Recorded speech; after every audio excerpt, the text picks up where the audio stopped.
Sit. Good dog. Betty girl. Good dog.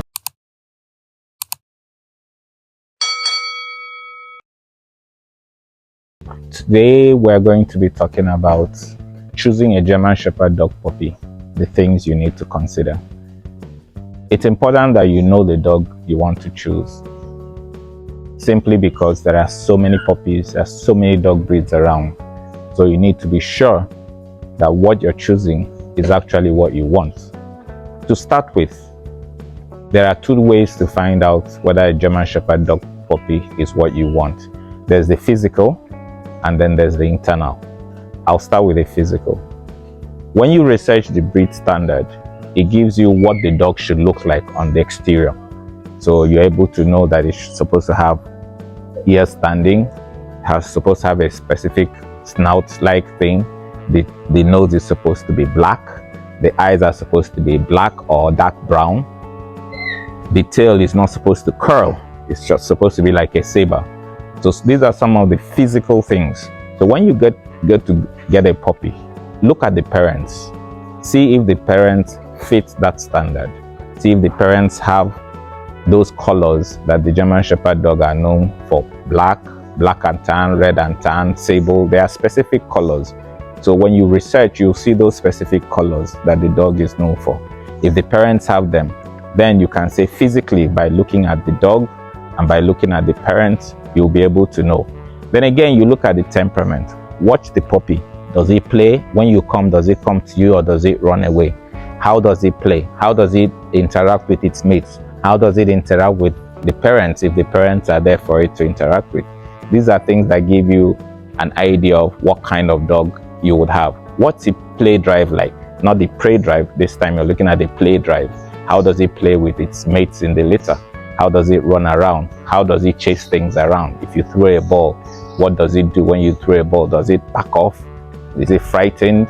Does it go and curl up in one corner? These are things you need to check. These are physical. You can look at them physically and you can see that, okay, by your eyes or by the sight, you can see that this is what the dog is like. Now, when you see the parents, if you did this physical assessment, you'll be able to know what your puppy should turn out to look like.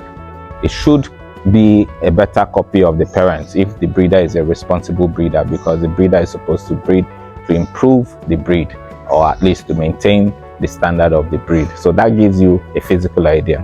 On the other side, there are things you cannot see. These are genetical things that you cannot see. So you need to have the pedigree. You need to have the parents' pedigree. Look at the long line of dogs.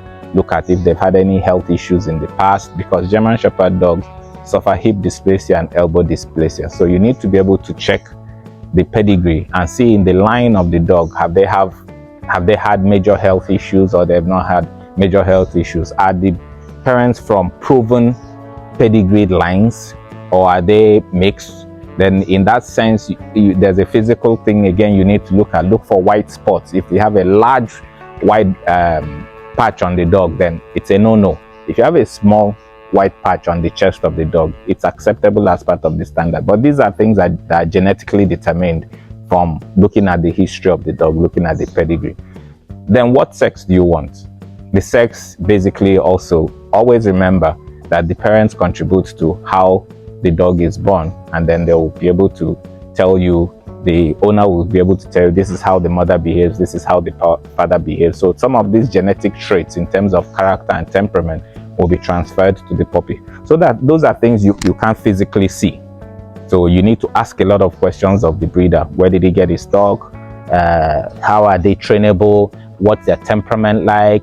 Are they scaredy cats, or are they very bold, as the breed says that they should be? They should be bold, they should be courageous, and they should be there to look at you, stare at you straight in the face and not turn back. Those are the kind of things you look at the parents, because these are genetic things. They are not things that you can just look at a dog and you see them. So like I said, I emphasize there are two parts. There's the physical examination, where you look at the color, you look at the size, you look at the head, you look at the butt. Those things you get from the breed standard. Then there's the ones you don't see that are genetic.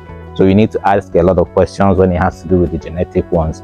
So when you have those two together, you know that whether you have a good dog or you don't have a good dog. Look at the environment for the breeder too. Is the environment clean? Does he have space? How does he house his dogs? You know, those are things that tell you the psychology of the parents of the dog, which likely will be transferred in the play time of the dog, of the puppy, when it's playing with its mates, or the environment, if it's a dirty environment, if it's like the dogs are not kept clean and all that. Those are things you need to look at, and they'll be able to tell you that yes, you have a good dog, or no, you don't have a good dog. So consider all these things when next you're going to buy a dog. Thank you.